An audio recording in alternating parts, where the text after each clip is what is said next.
कहाणी हरतालिकेची. ही कहाणी मुलगा आणि मुलगी दोघांसाठी प्रेरक आहे. ही कहाणी बऱ्याच जणांनी ऐकलेली असते, कारण हरतालिकेची पूजा सर्वदूर केली जाते. चांगला नवरा मिळावा म्हणून कुमारिका उपास आणि प्रार्थना करतात. शिवाची उपासना एकदा स्वीकारली की त्याला अंतर देऊ नये असा संकेत आहे, म्हणून लग्न झाल्यावरही पूजा आणि उपास केला जातो.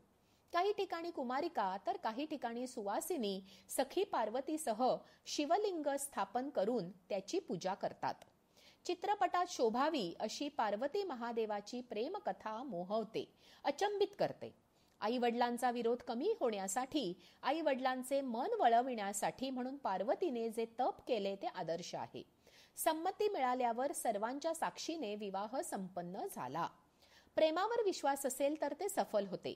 दोघांचे एकमेकांवर प्रेम असायला हवे. एकतर्फी प्रेमाला अर्थ नसतो. प्रेम असले तर ते त्या व्यक्तीला सांगायलाही हवे. स्वतःच्या मनाविरुद्ध केवळ आई वडील म्हणतात म्हणून एकावर प्रेम असताना दुसऱ्याशी लग्न करू नये. प्रेम आहे म्हणून आई वडिलांचे मन दुखवून त्यांच्या विरोधात जाऊन लग्न करणेही योग्य नाही. प्रेम असेल तर ते पटवून देता यायला हवे. लपवाछपवी करू नये, खोटे बोलू नये, फसवू नये. प्रेम पार्वती शंकरासारखे करावे. त्यांच्या प्रेमाची महती निर्विवाद आहे. त्यांनी आयुष्यभर अनेक जन्म एकमेकांची साथ दिली. कथा: पार्वती वनात जाऊन राहिली म्हणजे एकांतात राहिली, व्रतस्थ राहिली, लोकसंपर्क टाळला. आंबा, बेल यासारख्या झाडांची पाने खाल्ली म्हणजे पार्वतीने कठोर तपस्या केली हा अर्थ अभिप्रेत आहे. जोडीदार निवडताना फक्त श्रीमंती नाही, त्याची बुद्धी, कर्तृत्वही बघायला हवे.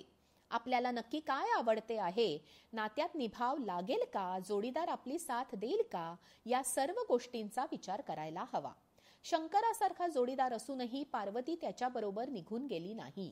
आई वडिलांना त्याची योग्यता पटल्यावर त्यांच्या साक्षीने लग्न केले. सार किंवा तात्पर्य असं आहे की उपास आणि पूजा करून मन स्थिर करून विचारांना दिशा मिळते. आपण कसे आहोत, आपल्याला काय आवडतं, आपण कोणत्या परिस्थितीत राहू शकतो आणि जोडीदार कसा हवा याचा विवाहेच्छुक मुलामुलींनी विचार करायला हवा. अवास्तव अपेक्षा ठेवू नयेत. एकीकडे काही जण दिशाहीन असतात. लग्नासाठी स्वतःचे मन तयार करायला, जोडीदार निवडायला संभ्रमित असतात. यात खूप वेळ घालवतात. कायद्याच्या दृष्टीने सज्ञान झाले तरी जबाबदारी घ्यायला घाबरतात. स्वातंत्र्य जाईल, बंधन नको, मूल नको, घरकाम नको म्हणून लग्न टाळतात.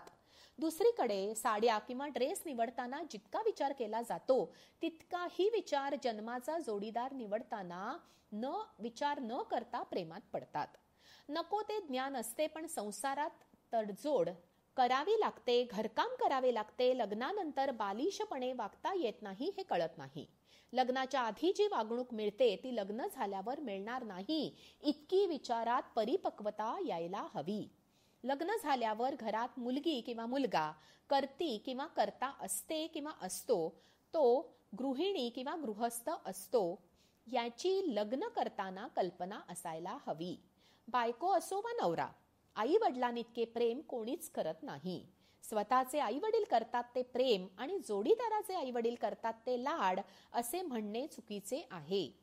मैत्रिणीने सुद्धा योग्य सल्ला दिला आणि मदत केली, फरकटवले नाही, हेही लक्षात घ्यायला हवे. म्हणून तर सखीचीही पूजा केली जाते. तिच्यासारखी मैत्रीण प्रत्येकाला असावी. आपण लग्नासाठी मनाने बुद्धीने तयार आहोत का? आपल्याला काय हवं आहे, त्यासाठी लागणारे कष्ट घ्यायची आपली तयारी आहे का, याचा विचार अविवाहित मुलामुलींनी गांभीर्याने करायला हवा. लग्न हा करार आहे, जबाबदारी आहे, कर्तव्य आहे. ते व्रत आहे, घेतला वसा टाकू नये. घेण्याआधी विचार करावा. जोडीदार योग्य असेल तर त्याची साथ द्यायला हवी.